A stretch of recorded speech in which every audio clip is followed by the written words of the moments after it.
Now let's segue right on to Dancing with the Stars, another one of your interesting ventures. You know, again, a year ago almost, right now, to yeah. the day, you were at this North Dallas dance studio. You were 2 months or so removed from hip replacement surgery. Yep. You're with the very attractive Kim Johnson, showing you how to do the foxtrot and the mambo. I should say that Mark, in the end, did outlast Wayne Newton. You did. Floyd Mayweather. I could name them too. A couple of models. You went farther than people thought you would, and probably than you thought you would. Nah. No, you thought you were going to go all the way? I thought I had a chance. A shot. A shot, long shot. How long a shot? Not much of a long shot. I just, honestly, I went in there thinking just get past the first week. If you get past the first week, anything can happen. And that very first week, I was in the bottom 2. Yeah. And I had a 21, which put me, you know, at the top of the middle of the pack. And I was like, how can I be, you know, 2 points behind the leader and be in the bottom 2? And then they explained something that I didn't realize because I hadn't read the rules that they gave me and told me to promise to read, which was 50% of the vote on dance, 50% of your score is vote, popular vote. So you could have a 30, which is the perfect score, but if you didn't get enough people voting for you, then you were going to be kicked off. And on the flip side, you could have a 0, and if you had enough people voting for you, you could stay. And once I learned that, then I thought, no one else is going to mark it like me. I got a shot here. And thank you to Dallas and Texas, and you know, that's what kept me in the game. No, I know you took a definite screw the judges approach after that. You survived. I think it was Josie Moran, some model who I'd never heard of, got bounced first.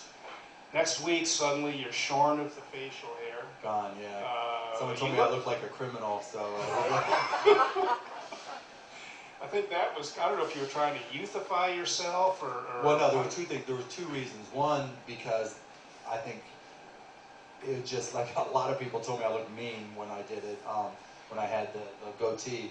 And the second part was, you can tell when they interview you, you know how at the beginning, right before you dance, they have the interviews? Mm-hmm. And again, reality TV, they pretty much have a storyline for you and they try to make everything fit the storyline. And they had done a bunch of interviews, and their whole storyline about me was, you know, billionaire, billionaire, billionaire, billionaire, billionaire, billionaire.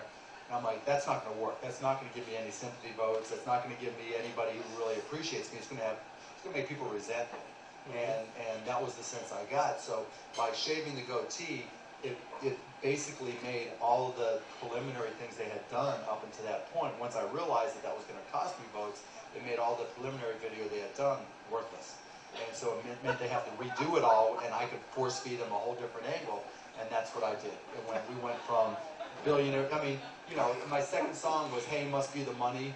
You know, it was every song they wanted to give me had to do with money, and so I wanted to get away from that and go right to first the sympathy angle on my hip, and then the, hey, I'm, you know, Joe Sixpack guy here, just, you know, you never heard of me. I don't have a regular fan base, but you know, I've got Dallas and Texas behind me. Let's take that and go. And, you know, it started to work.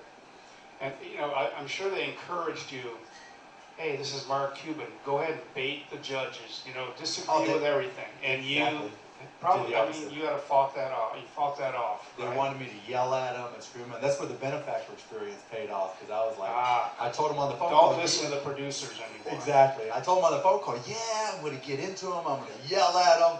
And then when I got out there, I was just sweet and nice and innocent, and, you know, like I typically am. Yeah.